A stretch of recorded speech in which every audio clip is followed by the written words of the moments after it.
Good afternoon. Thank you for joining Invest Hong Kong's webinar on e-commerce today. This is a very relevant topic right now, and our speakers from PwC will be addressing the following topics today, including Hong Kong's roles for e-commerce in the mainland China market, how to develop your China e-commerce strategy, tax and customs perspectives, as well as some very practical case studies. Thank you very much for our speakers today, and here is a very short introduction. Ms. Jenny Tao is PwC Hong Kong Consumer Markets Tax Leader. She has extensive experience in providing international tax and transfer pricing consultation to multinational and local companies. Ms. Jaylin Kwan is partner of Experience Centers. Jaylin has spent the better part of nearly 20 years transforming the business and technology capabilities of companies in developed and developing markets in Asia, Southeast Asia, North America, Latin America, and Europe. And finally, Ms. Rebecca Wong is PwC Mainland China Tax Partner. Rebecca is familiar with China tax, foreign exchange, and business regulatory issues. Her expertise includes advice on tax-effective shareholding and supply chain structure, application of tax incentives, resolving tax disputes, and cross-border e-commerce. Some housekeeping information. You can send your questions using the chat window. We will be addressing them during the Q&A section. We will also be sharing the slides after this webinar. So Ms. Jenny, please. Thank you, Edith, for your kind introduction. As Edith said, online sales market in China is definitely a very big market.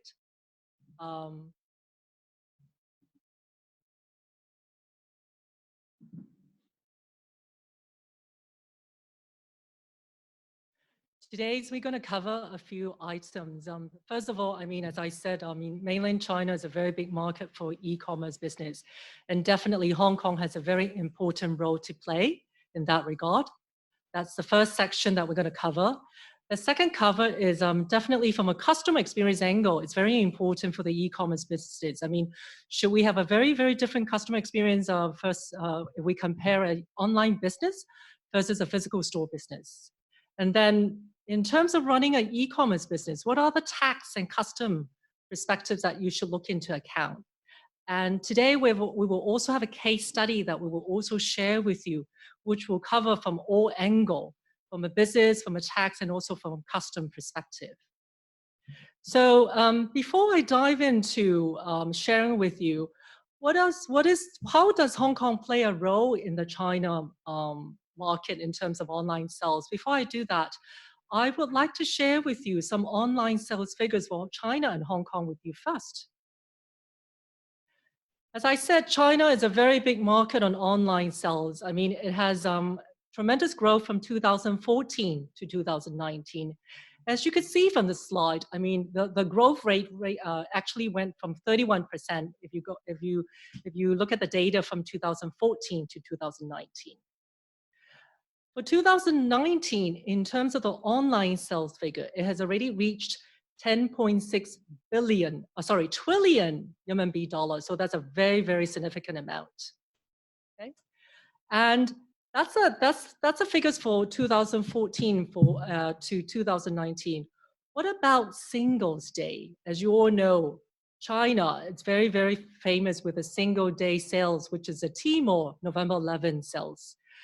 If you look at this slide, it shows you just for one day, November 11, 2019, the sales figures has doubled the figures of US Cyber Monday and Black Monday, combining these 2 days together. So if you look at the last bar, which is 2019 figure, single days in China in 2019 has actually generated 38.2 billion US dollar of sales. Versus if we combine the Cyber Monday and Black Friday in the US, it only consists of 16.6 billion US dollars. So as you could see, these figures really shows you China is a very, very important market in terms of online business. What about Hong Kong? Definitely Hong Kong has a lot of area for growth. In 2019, our online sales figures was 3 billion US dollar. According to Euromotor, the year-on-year growth is about 10%. And for the entire total retail sales in Hong Kong, online sales consist of 5%. I mean, if you compare to China, in China 2019, if we compare the online sales figure versus the total retail figures, the online sales figures is about 20.7%. But Hong Kong is only about 5%. So definitely there's a lot of room for improvement for growth in Hong Kong. There is certain reason why in Hong Kong, the e-commerce adoption rate is a little slow as compared to China. But as I said, there's a lot of room for growth. The first one is given the high concentration of stores with convenient shopping location, at the current juncture, physical shopping remains a preferred way of shopping. And in terms of last mile delivery, the cost is quite high if you compare that with China. And also, in terms of the number of local e-commerce players, is much less than the China market. But having said that, there's still a lot of room for growth in Hong Kong. If you look at the last bullet point in the slide, according to Euromotor, the online sales figure up to, if we reach to 2024, it could reach all the way up to $6 billion US, which actually double the sales in 2019. So there's really a lot for growth in Hong Kong. And also, Hong Kong is actually a gateway for the China market. Hong Kong is a commonly used gateway for doing e-commerce in China, with its advanced infrastructure and good international trade network. Also, retailers are stepping up digital customer engagement and integrating physical and online stores to attract customers. Lastly, with a 5G network, it will definitely further bring new opportunities and new customers experience for the retail market in Hong Kong. In terms of how would Hong Kong play a role? I mean, Hong Kong, as I said, has played a very, very significant role for the e-commerce business in China. We have seen a lot of industry players that actually use Hong Kong as a sales hub by the cross-border marketplace, or a procurement hub, or even a logistic hub. In terms of the sales hub via cross-border marketplace, a lot of people would actually use a Hong Kong company to take orders from the end customers. As a result, all the sales are being captured or booked in a Hong Kong code to pay Hong Kong tax, which is 16.5%.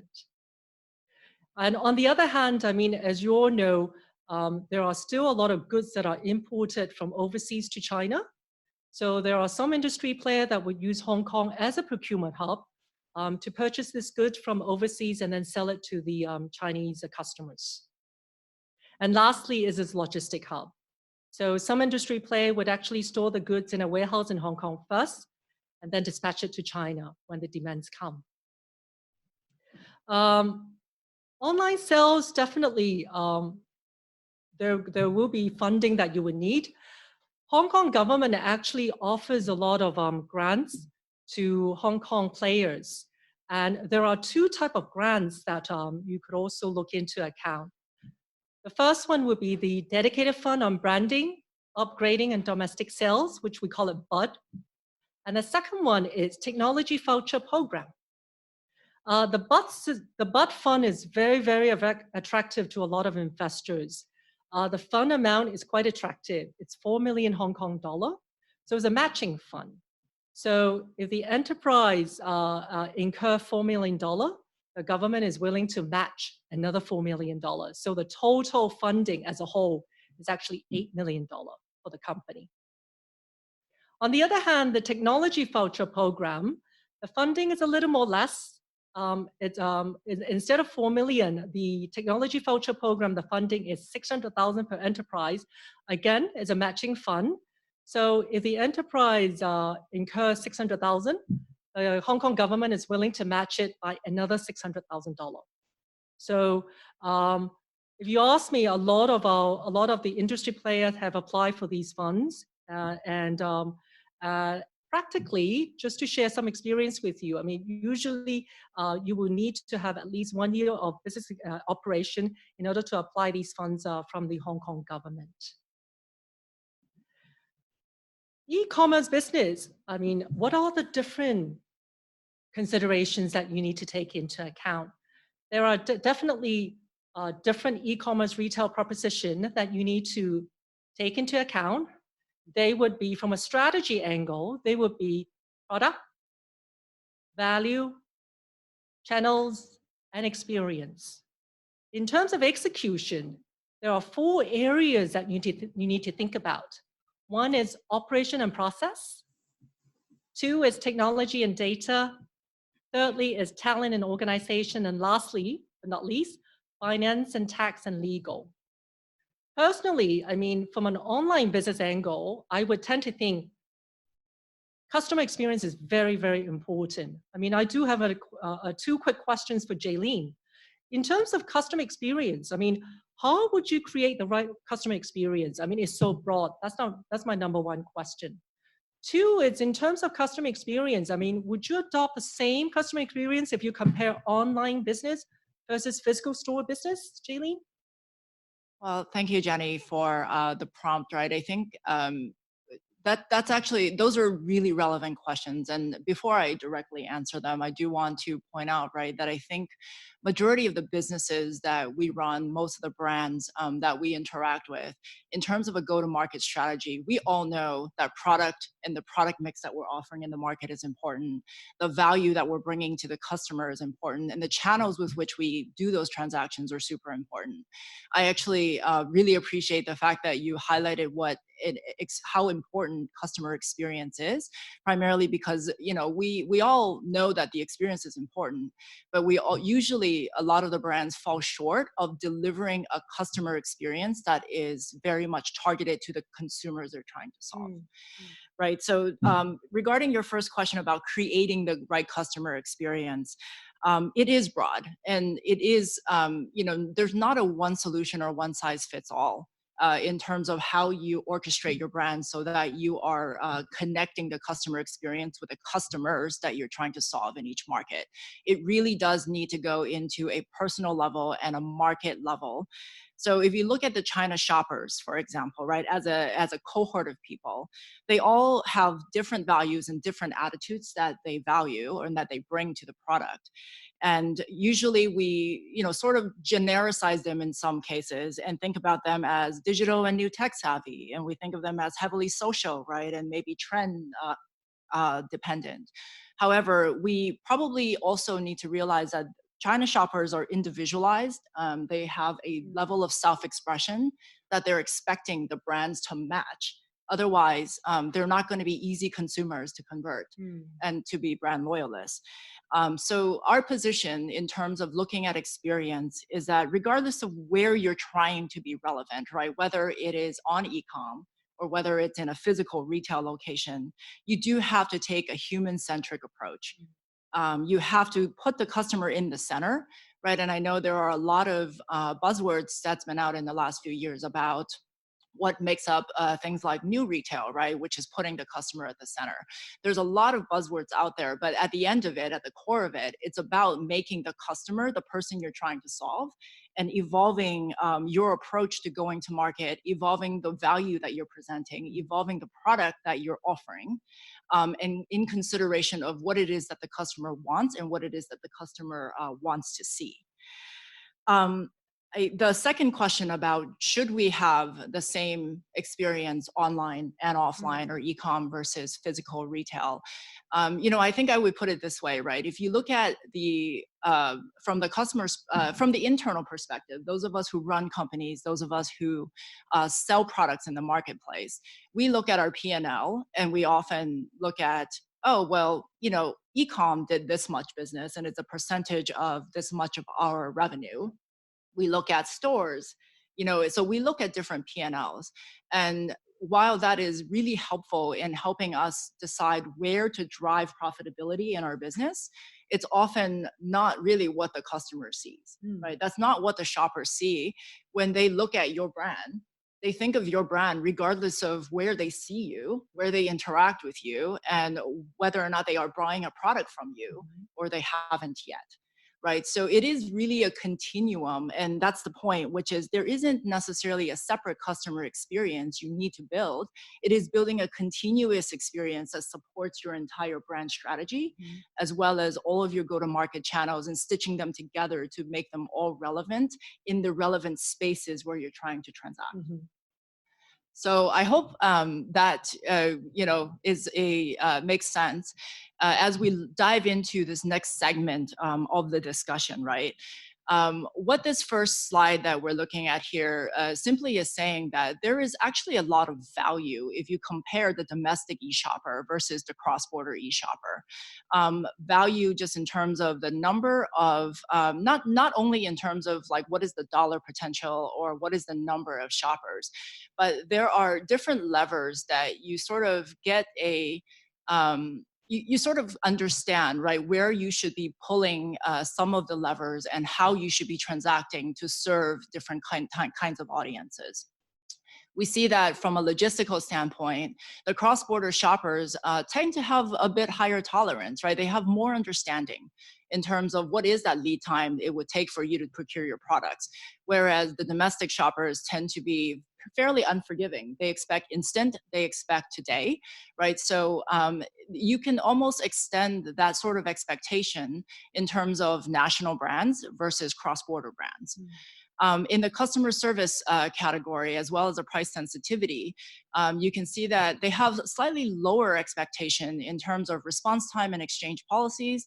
And then on price sensitivity, they actually consider price as less of a decisioning factor in whether or not they purchase something from you versus on domestic platforms as well as a domestic shopper.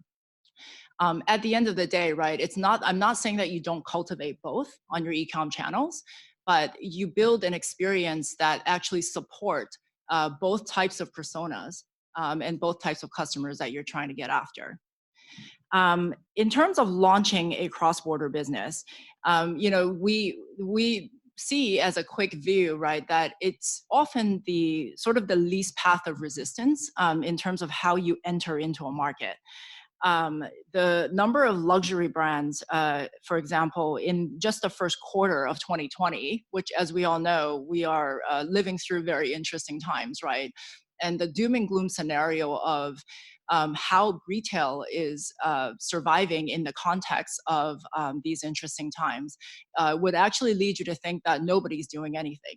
But that's not quite true. We see a number of luxury brands across different sectors go live on their e-com flagship stores, right, in the first quarter of 2020. We saw Giorgio Armani do that, we saw Prada do that, we saw Cartier do that, as well as a few others.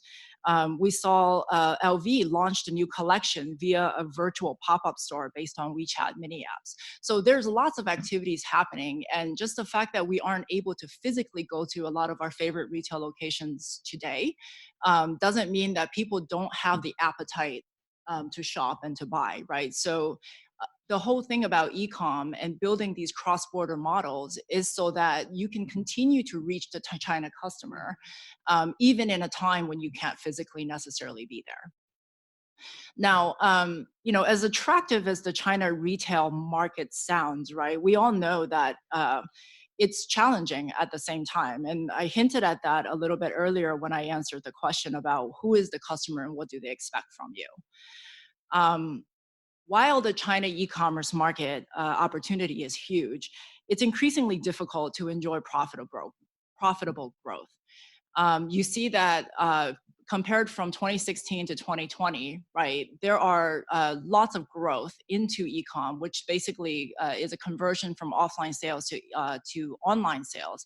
And that's just sort of a reiteration of some of the trends that you talked about, Jenny, in the earlier segment. However, there are lots of complexities in the marketplace that make it hard to find value, right?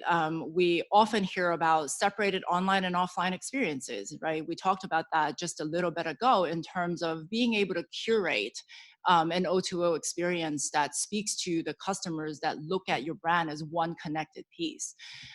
We often run into issues where there is a lot of low digital engagement with consumers, right? And largely, frankly, a lot of brands' inability to really measure what does a 1% uptake in digital engagement really mean in terms of your profitability and your ability to drive further growth in that channel, right? So there's an aspect of engagement and incentivizing more engagement. And there's also an aspect of being able to measure what does that engagement really yield you from a financial standpoint. We see inefficient digital marketing mix, right?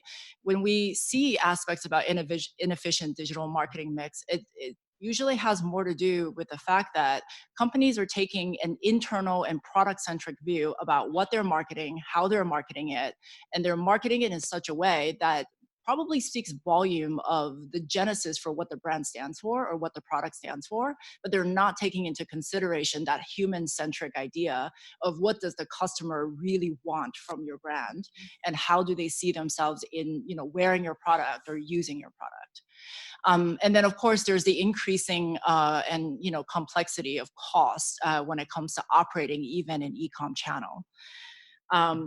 You know, some of the maybe, I don't know if this is a surprising statistics, right? But in general, approximately 40% of cross-border businesses who does e-com in China end up failing.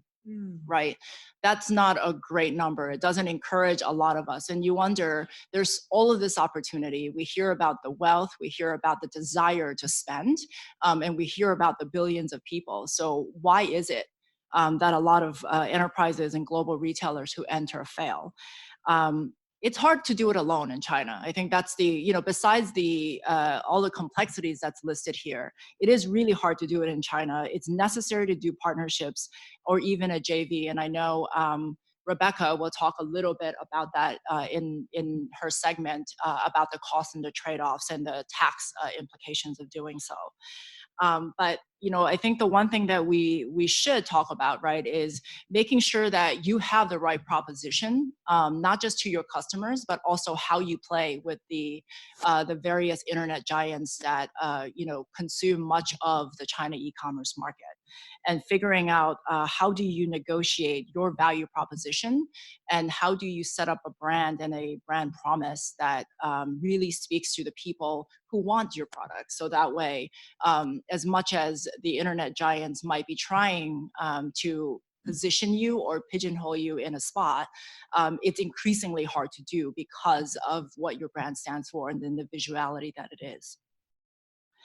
Last slide, right? This is a relatively complex slide, but you know, in general, all we're really saying is the vision matters, the strategy matters, that ties your entire customer experience together. When we do projects and help clients enter into the China market or revamp their e-commerce channel, we ask them to not just think about what's my business strategy, what's my channel strategy, and then what technology do I need to think about to make that happen. We also ask them to think about the experience they're trying to create. Right, my team and I know all of us are really big on this idea of BXT. It's about the business. It's about bringing the aspect of the experience that elevates the business and your potential. And it's about building the technology platform or using technology platforms that make it all happen and make it enabled. So in this view, right, what we're looking at is really identifying the sentiment and the motivation across the, you know, it's a relatively generic customer purchase life cycle, but it's illustrative in the sense that there's probably a different sense of where they consider your products and your brand when they're discovering you versus when they are considering your products versus when they're trying to purchase and fulfill, and so on and so forth.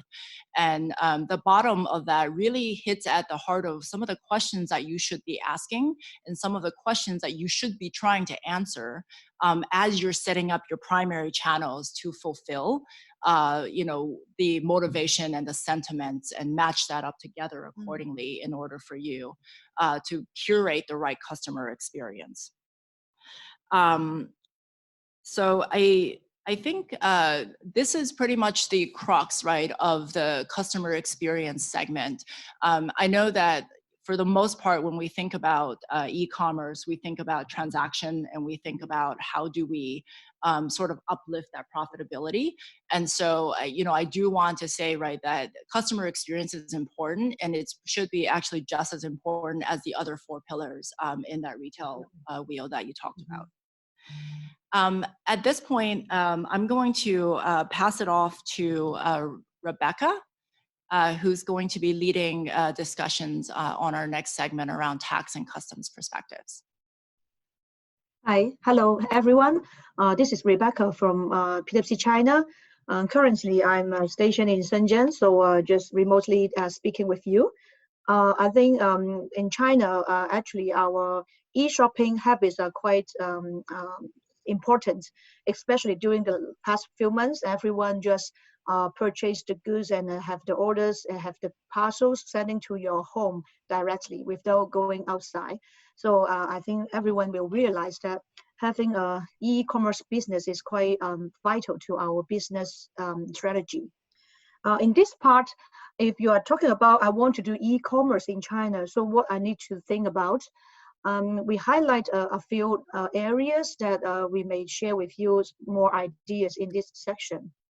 Okay, so we want to share about the three key models we are talking about when doing e-commerce. The first one is using a global website owned by your company. Second one, we try to sell our goods in the cross-border e-commerce platform running by those marketplace. And the final one, we are talking about the O2O strategies that I have an offline store, also maintain a website in China. So let's look at more details on the three models. Next slide. For the first one, you can see that actually we do not need to set up any companies in China. We can test the market. I think that this model is more practical. If you already have a brand outside China, you have your website that can accept orders globally. So at the beginning, we can see many brands that they may not want to spend too much efforts to enter into the China market, but I can still use my global website to accept the customer orders. I think the good point is that this is easy to set up. Say we keep the website in a Hong Kong company or operated by other overseas companies, and then take the orders and then deliver the goods to the customer when we have the orders. But of course, if you want to grow your business in China, this model may not serve the purpose. On one hand, the publicity for your global website may not be so easily found by the consumer, may not be recognized by them easily. The traffic is not as popular as the marketplace. And also under this model, usually the goods would be kept outside China and only delivered to China through air flights or by sea or by other means upon accepting the orders. So the delivery would be quite slow. The best point or the better point is we may test the market by using this model at a minimal cost. So it may be just a starting point for us to test the market. And of course, because we do not have any companies in China, so we need to engage third-party agents to handle all the logistics and warehousing and etc. And in this model, actually, who is paying the tax when we buy the goods? It is the consumer who purchased the good will be the import taxes liability owner. And actually, we are charging the postal tax we're talking about later for more details. And we go to the second model now. In this model, what are the differences? The same point is that we still manage to do a remote sales. We just do the sales in our Hong Kong company, and we work with, say, Tmall Global, a global e-commerce marketplace, to sell our goods. So in this model, the key point is the e-commerce marketplace, they would connect all the information, including the goods flow, the order flow, and the settlement information, connecting with the China customs. And once the consumer placed the order, and all the information will be connected together, and the goods may be sent from overseas, or the goods may already be kept in the bonded warehouse in China and to deliver to the consumer's hand. In this model, we can enjoy what we call the lower tax in the import tax regime. That is around 30% off for the import VAT, and for the custom duty, it would be 0. So actually, we are recommending this model in recent years. If you want to try e-commerce in China, but you don't want to set up a company in China, you still find a way to sell your goods through this kind of cross-border e-commerce platform. And of course, there would be some other costs where we need to manage because there will be charges by the platform, and also the charges by the logistic agent, warehousing agent, and also the payment agent.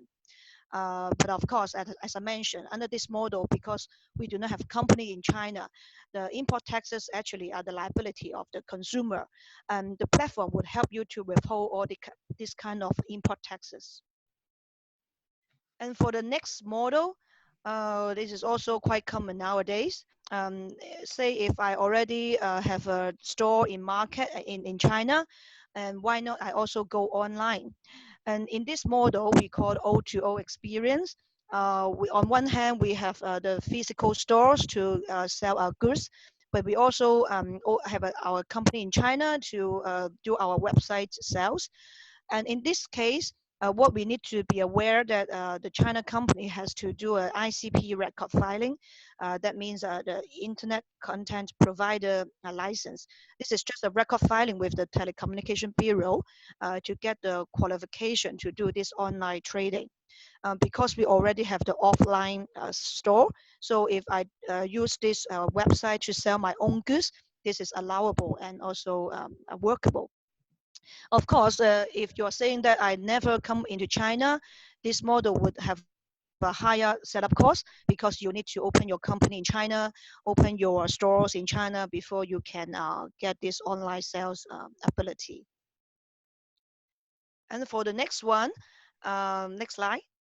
Where we talk about the free models, as we mentioned, the cross-border e-commerce model may be quite attractive because of the taxes. So you can see from this tree diagram, actually, when we talk about China import taxes, it is quite complicated. In general, we are importing the goods under the general trade modes. If under the general trade mode, custom duties, VAT and consumption tax would be taxed on the full and normal rates.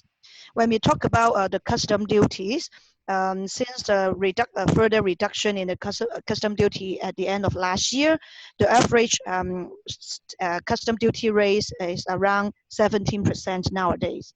Of course, many goods are now subject to a much lower custom duty rate. And for VAT, after a few times of tax reduction, the current rate is 30%. And consumption tax, we only levied it on some luxury or some other products that not so welcome for large consumption. And so if we are doing a B2B model, say Hong Kong exporting to China company and China company do a domestic sales, this all kind of import taxes we need to pay in full. For the second one is a postal tax. What is mean by postal tax? Actually, it is a composite tax rate charged when we bring the goods into China by ourselves, or we courier a package to China, and then the consumer who received the parcel need to pay this kind of taxes. And right now it is ranging in the free tax rate 13, 13, and 50. It is quite high. It can be up to 50, a composite tax rate. And for the new e-commerce composite tax, as mentioned, no custom duty. And the VAT and consumption tax is 30% off.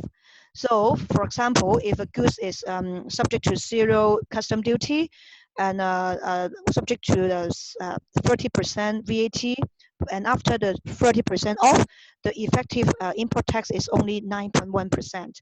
That means we can enhance our competitive advantage to do the business because the import tax is not as high as before. And when we talk about what is the tax implication, say for formula milk powder, that is quite high demand in China. If under the cross-border e-commerce trade, the import tax is only 9.1%. If we bring the milk powder across the border to my friend, actually is under the postal tax of 30%. If under the normal trade situation, the custom duty 5% and the 30% VAT would cost 18% tax. So you can see that under the normal trade, the import tax is 18. Under the cross-border e-commerce model, this is 9.1. So it would be quite attractive to do so. But bear in mind, as you can see on the left-hand side of the bottom square, for the cross-border e-commerce model, we have a spending limit.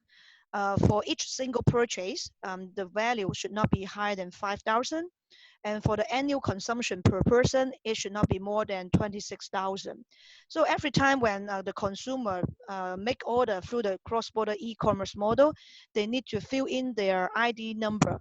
And the customs in their big data system would keep track on the consumption you are spending on a per order and also per year.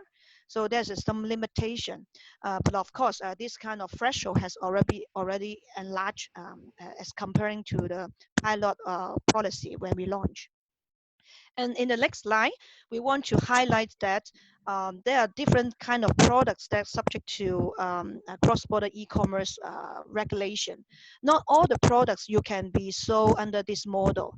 Up to now, 1,400 something kinds of commodities are allowed to be sold under this cross-border e-commerce model. We call this as a positive list. So if you want to sell this kind of consumption goods, please do check about the list, whether your goods and especially the 8-digit custom code, whether you are falling into the category and you can sell it. Take some example on this slide. Nowadays, a lot of fruit products, fresh fruit, fresh fruits, and food and beverage, and even wines and butter and honey. All these kind of consumption fruit products can enjoy this cross-border e-commerce trade. And for some electric appliances, bags and clothing and shoes, we can also do this kind of sales. But bear in mind, when you look at this positive list, they also set some criteria. Say for some fresh food products, they only allow you to do the e-commerce trade and keep the goods in the free trade zone bonded warehouses. So I think hopefully in the future, more and more goods can be included in the positive list, and then the consumer can enjoy more choices. And the next slide, we want to highlight that when we're talking about the logistics model, always we are talking about whether we send the goods from overseas through shipment or whether we keep the goods in the bonded warehouse in China. And as you can see, there will be differences in the delivery time, and of course, the bonded warehouses rental nowadays is increasing. So we need to make a cost and benefit analysis. What types of goods may be better to keep in the bonded warehouses? Normally, that would be some of a high quantity sell, high volume sell. You can keep a large quantities in the bonded warehouse, and when the consumer order the goods, they will be sent from the warehouse in China to the consumer. But for some suppliers that they have a diversified products portfolio, and maybe the sales quantity may not be so big, they may prefer to keep the goods overseas, say in Hong Kong or other countries, and only ship to China when they receive the orders. And in the next few page, you can see we pick up some sample ordering websites we found in the e-commerce product model. For example, in this one, they mentioned that the goods is already in Hangzhou Free Trade Zone, and you can get the goods in how many days. And also they mentioned that the price is already import taxes inclusive, because from the consumer angle, they just want to know the all-in prices. So normally when we see the price in the website, you already calculate all the kind of taxes. And when the goods are delivering to China, the platform and the customs agent would already help you to withhold the taxes. And in the next one,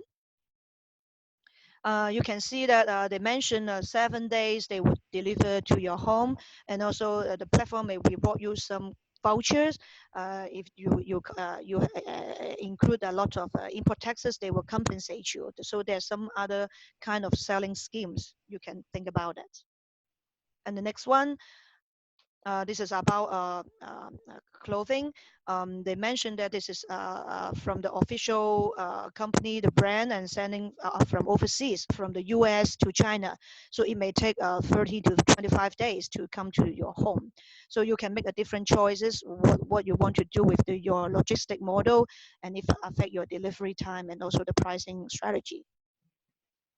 And going to the next one, I think as a closing, when we do the set up the e-commerce model, other than choosing what kind of platform or what kind of business model we want to play with, when we talk about the tax, we always think about whether I keep the sales in a Hong Kong company or in a China company, because the income tax rate in China and Hong Kong are quite different.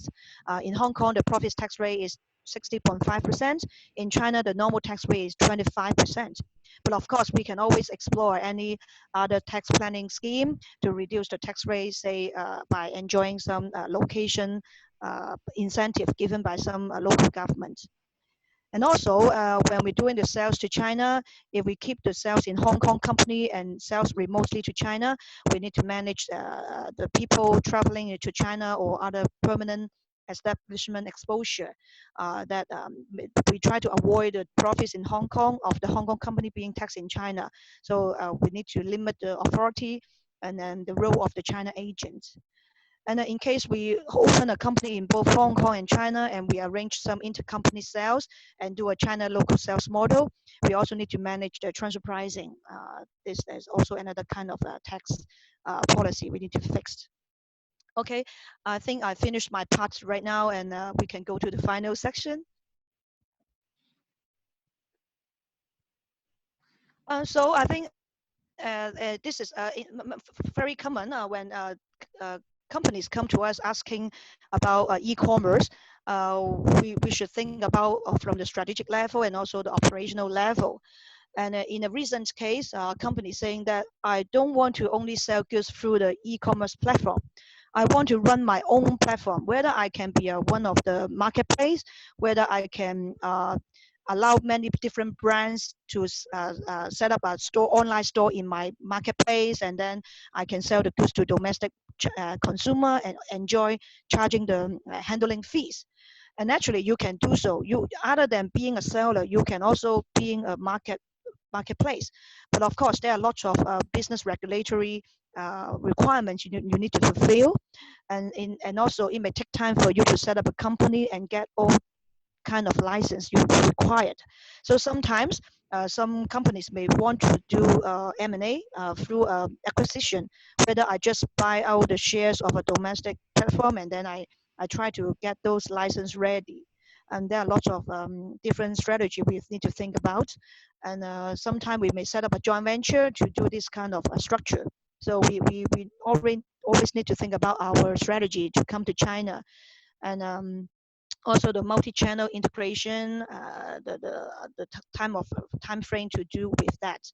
So in one of my client case, in the first 2 years, they try to test the markets. They want to risk averse.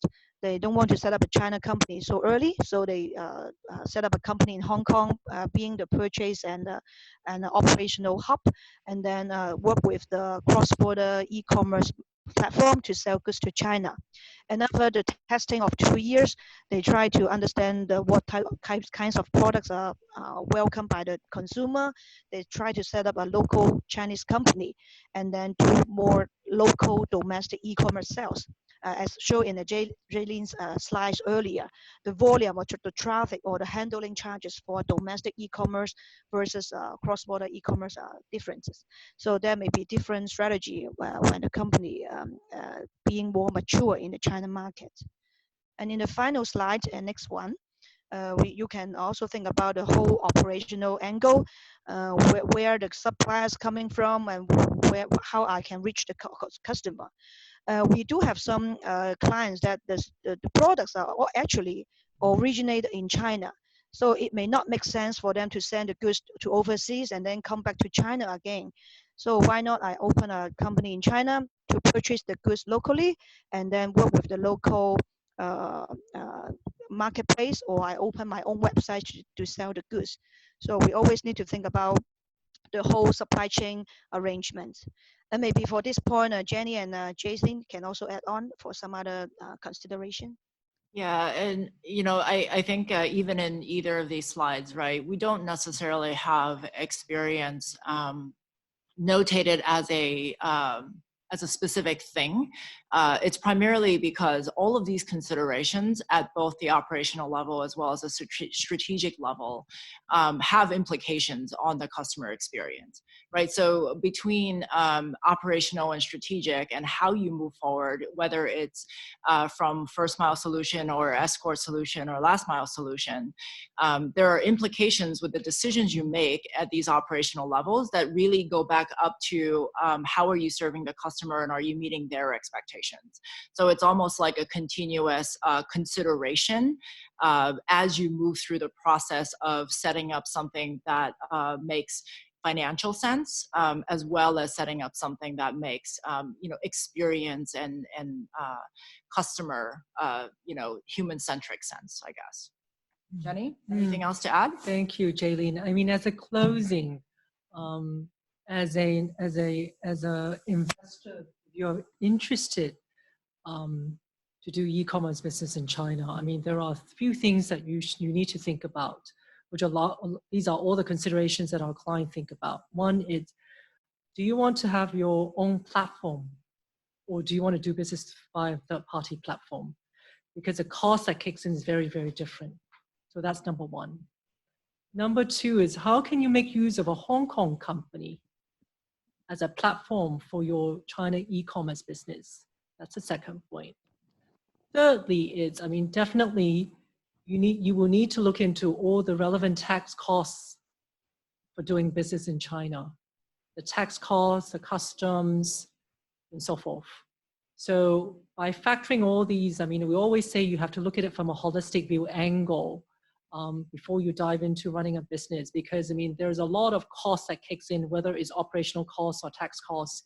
I mean, if you don't think about them very, very thoroughly, I mean, whether or not you will make a profit from doing business in China from the e-commerce business angle, that's a big question mark.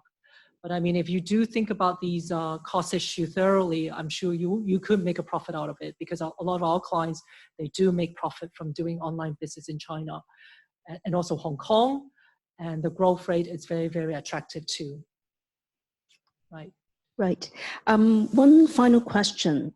While we are aware that different parts of the world are at different stages of this crisis, people are talking about the new normal and the post-COVID-19 world.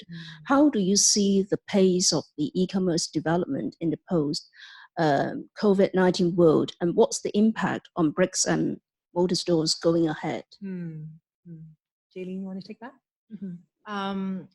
I think, so that is an interesting question that I think all of our clients, right, all the brands and all the businesses out in the marketplace are definitely weighing.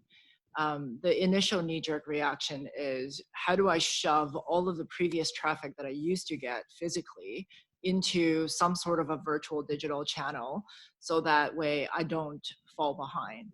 But at the end of the day, there's probably a broader evaluation of whether or not you are transacting and doing business in the best way that's most accretive to this whatever strategy it is that you originally set up, right? I think many of our clients, depending on which specific retail sector you are operating in, rely on long-held models around pricing, around offering, around logistics and supply chain that have all been disrupted. And so, it's not so much about going back to the drawing board, but this is where I think, this is an aspect that we haven't talked very much about in this segment, is what do you do with the data that you have, and what do you do with the new data that you're continuing to gain, and how do you use the both of them more effectively to inform the choices that you have in the immediate crisis, in answering the immediate crisis. I think the companies that continue to try to do the same thing, but maybe just shove the traffic over here, those are the ones that may be answering a short-term problem, but they're not necessarily setting themselves up for this quote-unquote post-COVID world of operating, right? And they definitely need to take a step back to go do that. Oh, definitely. I don't know if there's other. Yeah, a lot of our clients they are actually revamping their strategy, right? I mean, how should they strategize the business on a going forward basis? Right. Well, thank you so much, Jenny, Jaylene, and Rebecca, for this very wonderful sharing today. And please accept our apologies for that very short interruption due to the technical glitches. And thank you very much for staying with us. Our upcoming webinars will be shared on our website, so please check out and sign up for the section that you're interested in. Thank you so much. Have a good day ahead. Thank you.